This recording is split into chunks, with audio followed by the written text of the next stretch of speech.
Hey gorgeous, if you've clicked on this video, then you're either a regular watcher, and if so, thank you so much for coming back, or you're somebody that is feeling burnt out with your houseplant collection. This is something that I have been going through myself over the last couple of months, and I've experienced it several times over the many years that I've had houseplants. And I want to dedicate this video today to talking about kind of how to manage when you're in that space. Before we get into it, I just thought I'd introduce myself a little bit. So my name is Amy. I am a avid plant collector. I think my collection is hitting around the 300 mark now.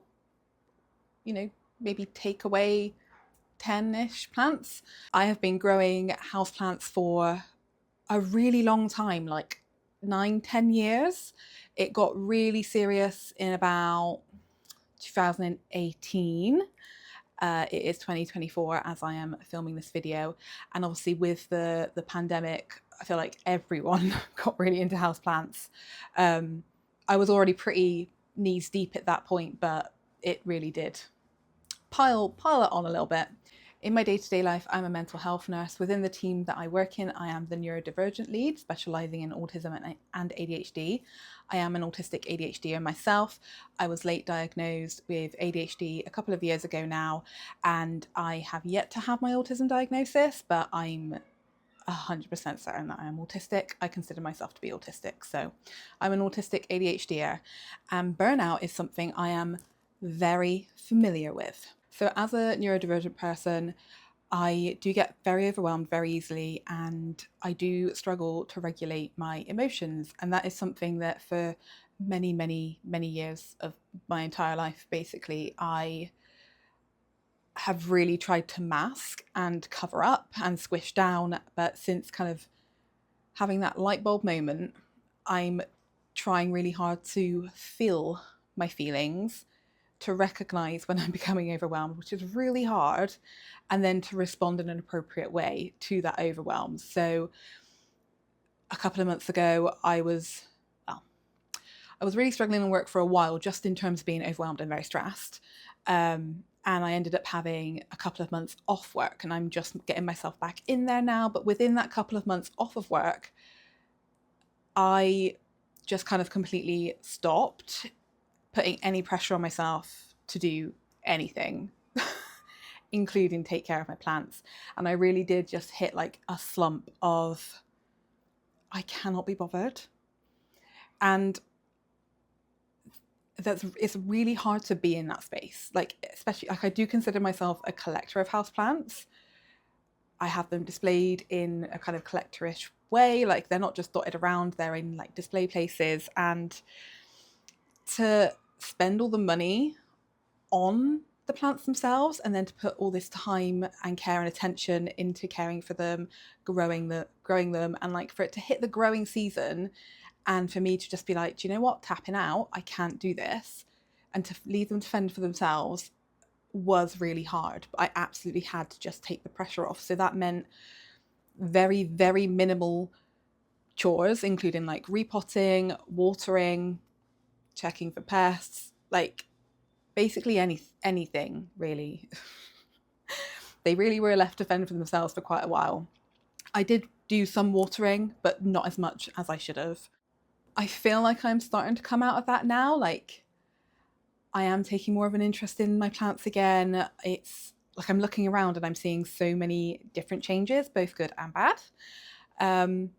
And yeah, as I'm coming out of it, I just want to talk about kind of houseplant burnout, when you're just feeling really overwhelmed with your collection, where you have those like moments in your mind where you just imagine what your home would be like without all of the plants. And maybe that thought is like a little bit tempting, like I won't lie.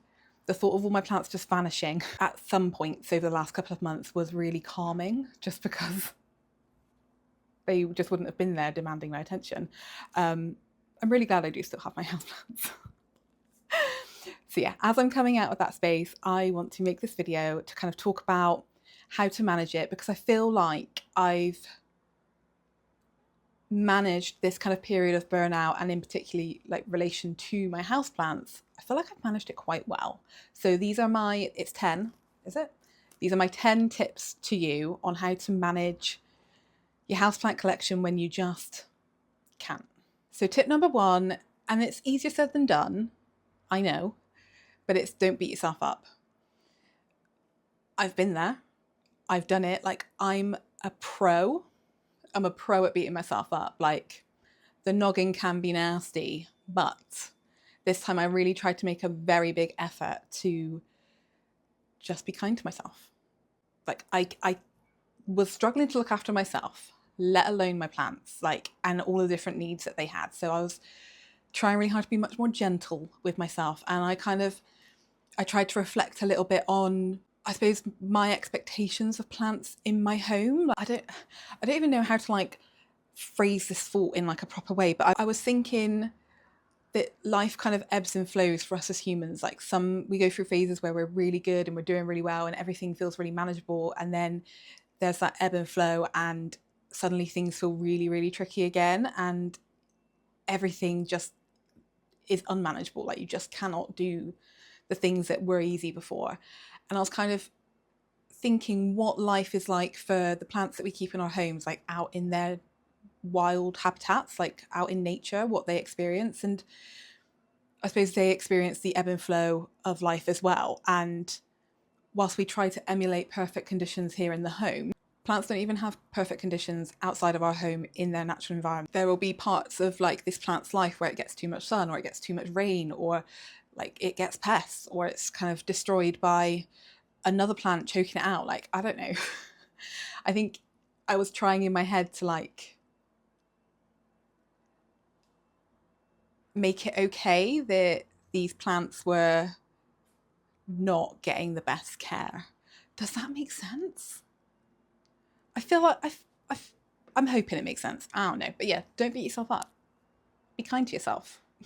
Tip number 2 is ask for help, which is not actually something I've done because I just kind of accepted where I was at. And whilst my husband tolerates the plants, he doesn't, and he's learned a lot about them through me. He listens and he kind of gets excited for me. He isn't somebody that would know how to care for my plants. But I think if I ever got to a point where I was really struggling, like kind of, just struggling to get out of bed for whatever reason, whether that is kind of a mental health reason or a physical health reason, like I would ask someone, whether a planty friend or like my mum, I would ask someone to come in and do that kind of bare minimum, like just water them. Just, can you just look at them? Do they look okay? Is there anybody that looks really, really bad? I might even consider asking someone to, and this would probably have to be like somebody who I trusted to look after plants, but like my more precious plants, I would even consider asking someone to kind of take them back to theirs and look after them for me so that I don't even have to worry about it, and it just completely takes that pressure off. I'm really bad at this. Like, I'm not good at asking for help, so it's not something I've got experience with, but it is something that I really feel should be an option that we talk about. It's okay to ask for help. It actually is. So number 3 is a bit more of a practical one. Words. Number 3 is a bit more of a practical one, and that is to group similar care like plants together. So over the last kind of few months, I've actually grouped a lot of my Hoyas all together and a lot of my Anthurium seedlings and babies all together. And I've put them in like a high traffic area. So they're in a space that will catch my eye really regularly throughout the day as I'm passing by. So I don't necessarily like have to actively think, oh, I should go and look at those plants, but I kind of just glance at them as I'm moving past where they're staying. Grouping plants of similar care together just makes the effort that it takes to like care for the plant that little bit easier. It's a little bit like maybe having, I know some people have their like plant collections in zones, and they'll water zone 1 one day and zone 2 the other day, or like however they do it. And it's kind of almost putting things on a bit of a schedule. Not that I don't put things on a schedule, that wouldn't work for me, but I have found that having things of a similar care does make it a bit easier, because it's like all of the Hoyas had a drink on this day. Chances are when one of them's thirsty, they'll all be thirsty again. I think that tip has been helpful for me, and I've actually really enjoyed almost having like my plant collection divided into its own little collections. Like, this is my Hoya section, this is my Anthurium seedling section, this is my Cordex section, behind me is my Monstera section. Like, I've got 1, 2, 3, 4, 5, 6. I've got 6 Monstera in this section of my home. Not actually on purpose, they've just all kind of gravitated to this area, but it works. So tip number 4 kind of ties in a little bit with tip 3, and that is do the bare minimum. That's what I've done over the last couple of months. Honestly, like, when I say the last couple of months, we're in August. So over the course of, well, like the end of May, June, July, and August, I have probably watered my plants 3 times. And we've had some really hot days, but I haven't had the capacity to water them more. I'm a natural underwaterer. So like autumn winter watering schedule is ideal for me. As soon as spring and summer creeps in and that kind of the plant's need for hydration creeps up, I find that really overwhelming. I really do find it stressful, and I know that's part of having ADHD, because it's not just filling up something, a vessel of some kind, with some water and chucking it into a plant. You know, if I want my plants to grow well and provide the best that I can for them, that's, it's adding in the nutrients. It's thinking about, do they need CalMag today? Do they need some like Hesse Orchivit? Do they need some Myco? It just becomes too much, and like that extra step of having to feed the plant, that means that my ADHD is just like, no, that's too many steps. I can't do it. That's too overwhelming. So when I have watered them, they kind of have just got water with nothing in it. And some of the ones that shouldn't have tap water have had tap water, because that was all I could give them at that point. With this, I know watering and fertilizing is not like my strong suit anyway, and I've been wanting to get better with fertilizing, and I have actually purchased this item. It is an automatic electric like pressure sprayer. I did have a pumpy one, but my god, it's such a faff. Again, that additional step of like having to pump it, my brain doesn't work well when there's too many additional steps. I've now got an electric one. It's just a button. So I have had that filled up with some fertilizer water, and it's been much easier over the last couple of weeks to like just spritz some water into a plant when I've noticed that it's needed it. As I said, I am coming out of being in that kind of really low energy burnout place, and I've got a bit more energy, and I'm faffing around a bit more with my plants. So I'm a bit more active in terms of watering them. But that pressure sprayer and it just being there and filled already, that has made things so much easier. A part of this tip and in doing the bare minimum for me is also like my grow lights being on timers.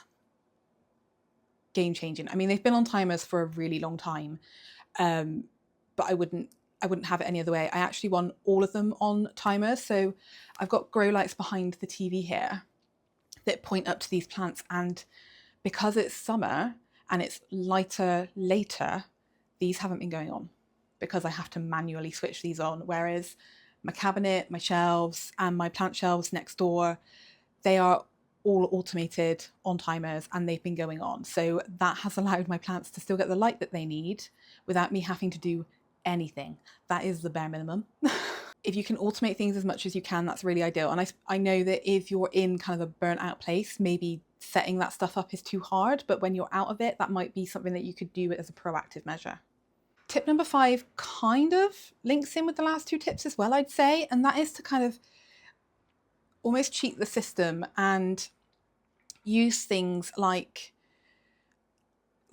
greenhouse cabinets, like grow tents, like big boxes, prop boxes, to house plants in an environment that's a bit more stable and a bit more containing. Obviously, you'd need to be mindful of what plants you're putting into these kind of things. Like cacti and succulent probably won't like it, but then they probably wouldn't need to go in there. But for plants that are maybe a bit more thirsty or just in need of a bit more kind of humidity and constant conditions, popping them into something like a prop box and just walking away, that can be, it can be amazing. Like some plants can thrive. I suppose it is always good to open it up, let a bit of oxygen flow through, just because you don't want to cause rot and things like that. But I have had prop boxes that I haven't opened for months and months and months on end, and I open them and the plants are like, hey, how you doing? We're good. So maybe test it out. It's one to consider testing out. In this tip, I also included clean filming moss poles. This is something that I saw on Emma's channel, Good Growing, when she went on holiday. She tested out putting some clean film around a moss pole to try and keep that moisture in. And I believe she left it on there like way after she got back because it was doing a really good job of keeping the moisture in. And I really, really like that little hack. As somebody who does struggle to keep her moss poles moist, it might be something that I just do. Just whack some clean film around them because that sounds ideal. Tip number 6, if you know you have pests or you even suspect that you have pests in your collection, isolate that plant. Whether that's in a different room or you're putting it in a box or you're putting it in a bag or outside, isolate it just to try and prevent that spread. I am, a really bad plant parent, and I will put a pesty plant in my bathroom that has no windows and I will leave it there for a very long time, especially if I'm in burnout, because I haven't got the capacity to deal with it. So it's just sat there and I might every now and then spray it down with the shower. And I've got to the point now where I know I have to deal with these things. Like they're not just going to go away with some water and being kept in a dark room. But it's been a few months and there's still some plants in my bathroom that are surviving. They don't look great. I have, however, just received, they've come today, some preventative beneficial bugs to help me tackle that. I've used beneficial mites to prevent thrips and spider mites in the past, and at one point I had the thrips prevention sachets just throughout my collection for like a good, probably a solid 2 years. Just I had a subscription, so I just kept getting them in and changing them out because I had such a bad thrips problem. And that was probably a couple of years ago now. Like I've had a really good stint of being pretty much pest free, apart from the odd fungus gnat or like the odd mealybug that might come in from a plant order.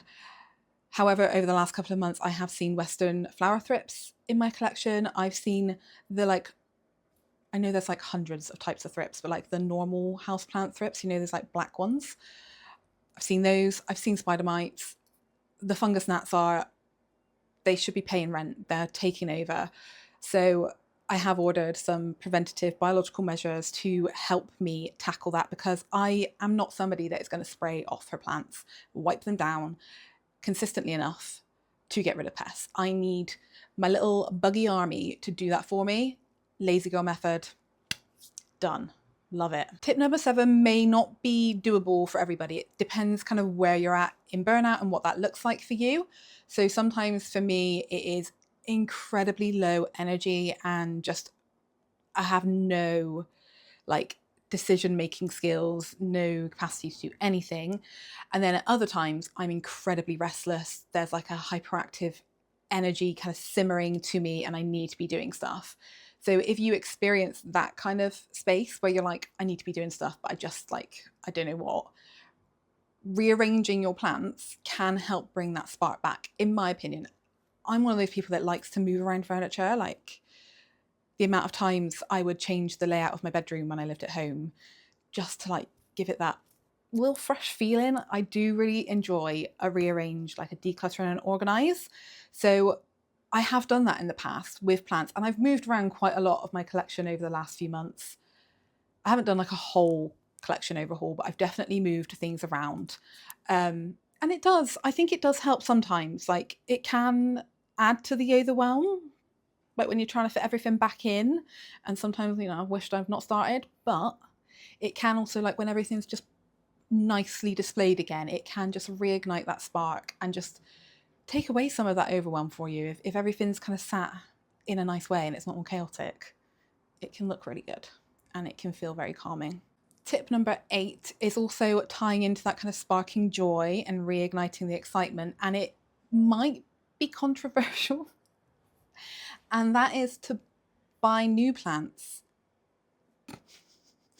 Which I know, if you're overwhelmed with your plant collection, buying more probably isn't the right message, and it won't be the right message for everybody. If you are somebody that has been watching my content over the last few months, you'll know that I have welcomed a lot of plants into my collection, and whilst I admit that probably wasn't the healthiest way to manage things, in its own little way, and I'm not trying to excuse buying loads of plants, but in its own way, having new plants come in has meant that I've been really excited about those plants. Putting them in amongst the collection has made me go to other plants that maybe I wasn't looking at before, because I'm excited to see this plant and I'll just have a little look at all the other ones around it.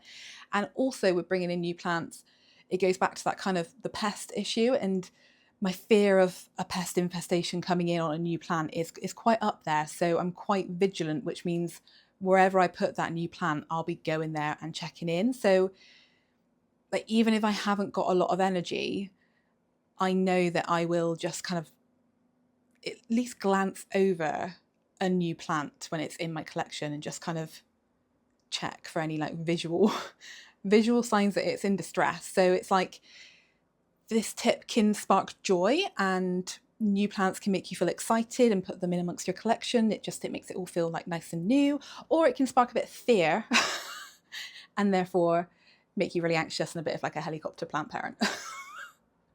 Either way, not me giving you a little excuse to buy new plants. On the total flip side of tip number 8, tip number 9 is to declutter, to get rid of some plants. I know that this message is also a bit controversial. When I was really active on Instagram a couple of years ago now, one of my messages was around plant burnout and how like it's okay to throw plants out. I still believe that, and I know there's a lot of really good accounts, influential people, businesses, all trying to prevent wastage within the houseplant world. I know that just throwing things out because they don't really spark joy or you're feeling overwhelmed with them is not ideal. The houseplant business is still booming, and the amount of resources it takes to grow these plants, to ship them across the country, to get them into shops so that we can buy them, it's a lot. It's not, you know, you might think of plants and sustainability, but it's like the amount that people are like chugging out plants, it's probably not very sustainable in terms of all of the resources that are being used. And so just chucking them out when you're kind of bored of them, or they're not looking great, or you're overwhelmed, isn't ideal. But you are more important than the plants. You're not replaceable, and they are. I know there will be some people who have very expensive plants, or like very rare plants, or really difficult to attain plants in their collection. I have some that have been really hard to get hold of, but they are still replaceable. I'm not, and I need to look after myself, and so do you. So whilst there are ways of getting plants out of your collection that are better, I do still stand by, like, if you really, really can't do any of the other options that I will talk about in a minute, throwing them out is okay. I've said it. It's okay. Put them in the bin. Just do it. Like, if it's that pest ridden, or it's that on the brink of death, or it's just causing you that much stress, put it in the bin. Just get rid of it. Put it in the compost. I don't know. Like, just get rid. The other options, like if you have a bit of energy and you have a bit of like capacity, your thoughts are thought in, and you can do this, there are other options. There are things like, you know, you could sell it, you know, Instagram stories, Facebook Marketplace. You could give it away for free. Like, just free to collect, for somebody to come and collect it, because I often think about selling plants, but it's the packaging it and going to the post office to ship them out. Again, that's just too many steps and it adds to the overwhelm for me. So I would rather just put it out the front, announce it on Facebook Marketplace, and just have somebody come and collect it. I do live in like an apartment kind of compound block, residential area. Like it's kind of like a private apartment block area. I don't know what we'd call it. But if I put plants outside or even just on my landing and put like free plants, they would go, people would take them. So that is one way that I have gotten rid of plants. The other way is also taking them into work. Like a lot of the plants that I have in work are ones that I like. I don't want to not have them, but I don't care enough for them to be in my home. And I want to get rid of them to get rid of some of the overwhelm.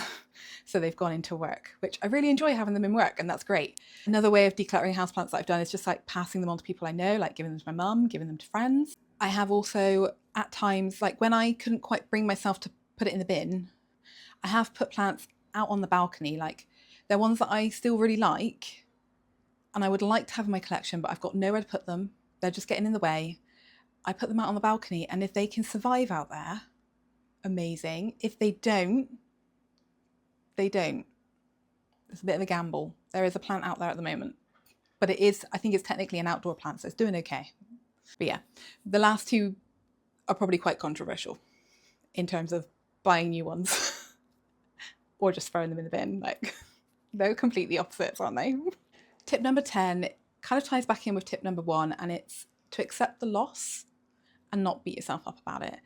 As I've already said, plants are replaceable. You are not. And even if you're in a really dark place and your plant collection, like you're looking at your plants and you're like, these guys are deteriorating. Like I have lost so many leaves. I've lost so many sections of plants, but I still have parts of those plants. Like they won't look like how they used to look, but plants are really resilient. They are quite easily propagatable. Like the ones that we grow, they can be propagated. They can be bought again. Our friends might have some that they'll lend to us. They'll give to us because we've lost ours. Like plants are replaceable, and I know it's really hard. Over the last few months, I have watched some plants just wither away. Like I didn't put them on the balcony. I didn't put them in the bin. I haven't given them away. I've just kind of watched them wither away.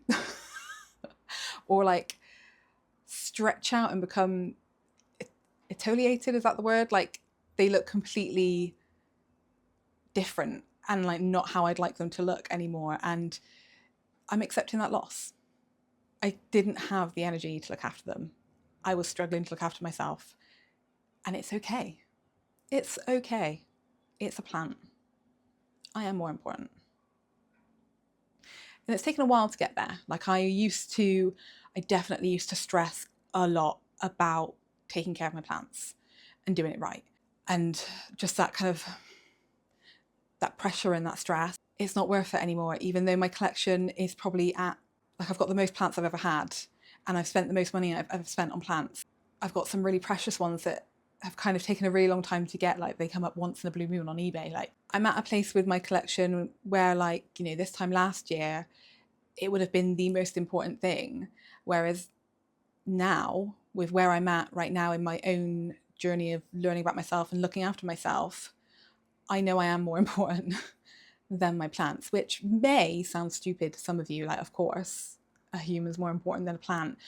But when you get deep into this hobby, it can be really hard to put yourself first sometimes. I don't know, maybe that's just me, but accepting the loss and not beating yourself up can be really, really hard. Really hard. I think a lot of us in this hobby are very nurturing people, and we like to care for things and do our best to make, I suppose, plants feel their best and grow their best and get it right. So to actively not do that is hard. It is actually really hard to not do that. Like you wouldn't do that with any other living thing, would you? Like if you had a pet or like a baby, you wouldn't No, I'm not comparing plants to pets and babies. I'm not doing it. Yeah, so those are my top 10 tips on managing plant burnout. I am thinking of, like, whilst I was writing this list, I was coming up with ideas of how, to help me right now manage getting out of that phase. And I may or may not turn that into a video. Like, let me know if you want to see it. Pop this emoji in the comments if you would like to see tips for coming out of houseplant burnout video. Thank you so much for watching if you have. Please let me know if you found this video helpful. I don't often do, like, I suppose, educational videos like this, but I would like to do a little bit more and, like, share my thoughts more with you guys. So let me know if you did enjoy it. Give it a thumbs up. Subscribe if you're new here. Welcome. I'm so grateful for you being here. If you did enjoy this video, I'm going to link, like, all of my videos just here for you, so you can go and check them out, have a little binge session, get to know me, let's be friends. Thanks again for watching. Subscribe if you're not already, and I can't wait to see you in the next one. Bye.